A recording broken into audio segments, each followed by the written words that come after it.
Nesta lição, estudaremos o lucro ou prejuízo máximo de uma opção de call de Bitcoin, medido em Bitcoin, tanto para o comprador quanto para o vendedor. É especialmente importante estar ciente de como ele se difere dos cálculos mostrados na lição 3.7. Primeiramente, esta tabela mostra como calcular o lucro ou prejuízo da posição de uma opção de call de Bitcoin para o comprador ou para o vendedor.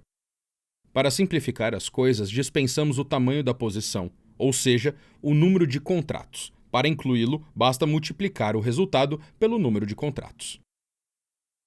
Se você tiver pensamento matemático, você pode notar que essa seção das fórmulas, preço do Bitcoin menos preço de exercício dividido pelo preço de Bitcoin, tende rumo a 1 conforme o preço do Bitcoin cresce, considerando que o preço de exercício nunca se altera. E eventualmente isso te ajudará a ver de onde vêm as fórmulas de lucro e prejuízo. É sempre útil saber o lucro ou prejuízo potencial máximo de qualquer posição em opções que você considerar abrir. Eis abaixo a tabela de lucros e prejuízos de Bitcoin para uma opção de call de Bitcoin. O lucro e prejuízo do comprador está em azul, e o lucro e prejuízo do vendedor está em vermelho. A distância entre as linhas e o eixo X para os preços abaixo do preço de exercício é igual à comissão paga. E as linhas de lucro e prejuízo para preços acima do preço de exercício são calculadas usando as fórmulas de lucro ou prejuízo que já conferimos. Não é nada demais achar que o lucro máximo do comprador e o prejuízo máximo do vendedor sejam ilimitados aqui, assim como nas opções de call em dólar na seção 3. No entanto, como abordamos na lição anterior, esse não é o caso. Dadas as curvas nas linhas de pagamento, o lucro máximo para o comprador da opção de call de Bitcoin é no máximo 1 Bitcoin, menos a comissão paga. O prejuízo do vendedor da opção de call, portanto, é no máximo 1 Bitcoin, menos a comissão recolhida. Isso resulta nas fórmulas de lucro e prejuízo seguintes.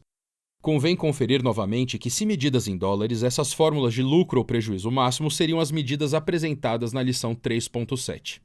O motivo de haver a diferença aqui é por conta da medição das coisas em Bitcoin, a moeda base.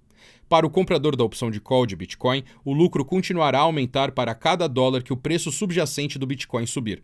No entanto, sempre que o preço do Bitcoin subir $1, quer dizer que será necessário dispensar menos Bitcoin para pagar pelo lucro de cada dólar. Isso acontece porque, conforme o preço do Bitcoin muda, o valor de X dólares também subirá quando medido em Bitcoin. Por exemplo, quando o preço do Bitcoin for $10.000, $1.000 totalizam 0,1 Bitcoin, 1.000 dividido por 10.000.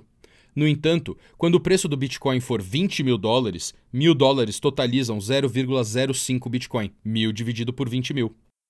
O resultado dessa quantia decrescente de Bitcoin necessário para pagar cada aumento subsequente do dólar em lucro é lucro máximo do comprador, enquanto o prejuízo máximo para o vendedor tem o teto de 1 Bitcoin menos a comissão. A opção de call sofrerá seu prejuízo máximo quando o preço subjacente no vencimento estiver abaixo do preço de exercício da opção de call. Quando for esse o caso, eles perdem a comissão paga pela opção, mas nada mais. De forma semelhante, o vendedor da opção de call obtém lucro máximo quando o preço subjacente no vencimento estiver abaixo do preço de exercício da opção de call. O vendedor fica com a comissão que ele recebeu e não precisa pagar por nada. Seu lucro máximo é igual à comissão recolhida. O comprador de uma opção de call na Deribit possui risco fixo. O seu lucro máximo medido em dólares ainda é ilimitado, mas quando medido em Bitcoin, possui teto de 1 Bitcoin menos a comissão paga. O vendedor de uma opção de call de criptomoeda na Deribit possui lucro fixado. Eles também têm risco dólar potencialmente ilimitado, mas medido em Bitcoin, esse risco tem um teto de 1 Bitcoin menos a comissão recolhida. Embora os cálculos em termos de dólar sejam os mesmos da seção 3, quando medidos em Bitcoin, eles são um tanto diferentes. É importante se familiarizar com essa diferença caso você esteja usando dólares como colateral em opções de coisas como ações ou commodities e estiver abordando opções de criptomoedas pela primeira vez.